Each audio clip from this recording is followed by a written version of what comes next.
In this video, I'm going to give you some tips and tricks to have a successful interview.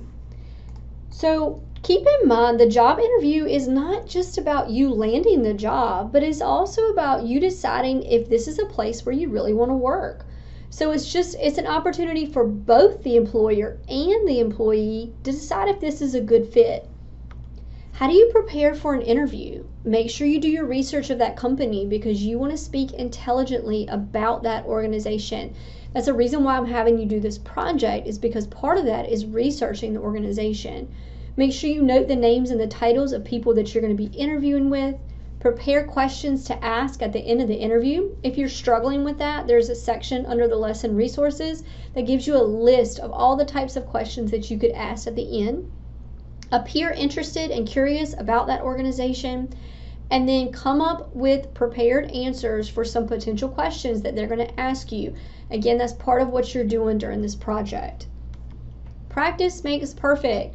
So get some family and some friends, have them sit down, practice how you're going to introduce yourself, walk around the room, shake hands, practice how you're going to carry your materials. I would always suggest bringing some kind of portfolio so you can put your resume in it, and then you can also write down the questions you want to ask at the end of the interview. Practice those questions and answers. Have your family members question you. Ask those family members and friends for feedback and be open to their feedback.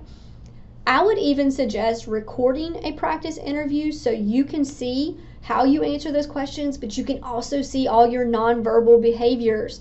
What are your hands doing during the interview? Are you playing with your hair? Is your knees going up and down? You got to pay attention to all those things because they could be distracting from the answers that you're given in the interview. And then you want to incorporate that feedback and practice again and again. A big question I always get from students is, what should I wear during an interview? I would always suggest taking a look at some pictures on maybe social media of the company, and you either want to be at the same level of the company or you maybe want to take it one step further up. You never want to be at a level below. So for example, if you're looking at pictures of the company and everybody is in dress pants and dress shirts, you don't want to walk into the interview in jeans and a t-shirt. You always want to either be there at that same level or you want to take it up one. There's also some suggested outfits in the lesson resources for this week. Before the interview, make sure you know where you're going and what time you're supposed to be there, because you never want to be late. You always want to be early. Make a positive impression with everybody that you're coming in contact with, from the reception to the HR person. Everybody is basically interviewing you, so you want to treat those people with respect and kindness. Now, during the interview, enter and depart confidently. Again, if you're going to shake hands, I would suggest practicing that beforehand. Try to pronounce everybody's names correctly. Sit up straight, maintain that eye contact, be confident, keep those hands away from your hair and away from your face. Show enthusiasm, and definitely make sure that your cell phone is turned off. Now, after the interview, I would suggest sending a thank you note.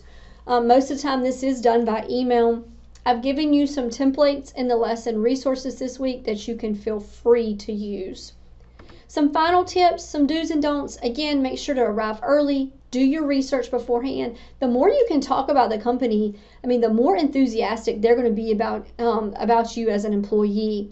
Sell yourself, highlight your achievements, show your enthusiasm, practice beforehand, dress the part, ask those questions at the end of the interview, make sure it seems like you're interested. Keep in mind, this is probably not the time to talk about your salary or your benefits or your time off. You want to ask those type of questions after you are offered the position. Certainly you need to know those answers. So when they offer you the position, ask those questions, ask for some time to think about whether or not you're going to accept the position. But there are some questions that you can ask at the asked at the end of the interview to seem like you're interested. So use those suggested questions that I'm giving you in this module. Send tailored thank yous at the end. Follow up in 7 to 10 days just to see where you stand. After one follow-up, if you don't hear back, I would say move on to the next interview. Don't be negative about previous places of employment. If you have a huge gap in employment, don't focus on that. Now, if they bring it up and they ask about it, yes, be honest, but don't focus on it. Don't embellish details. You certainly don't want to lie about your qualifications. Don't leave your phone on. Don't overdress, too much jewelry, too much perfume. Don't talk about, again, compensation during the interview. Certainly ask about it when they offer you the position. Don't offer too many personal details. Yes, share about yourself, show your personality, but don't go too far. If you don't understand the question, ask them to clarify. Definitely don't try to guess what they're asking you. Just ask them to rephrase the question, and don't be too pushy. Don't ever ask at the end of the interview, so I've got the job, right? Wait to hear back from them. 7 to 10 days, send a follow-up. Again, if you don't hear back after the follow-up, I'd probably move on.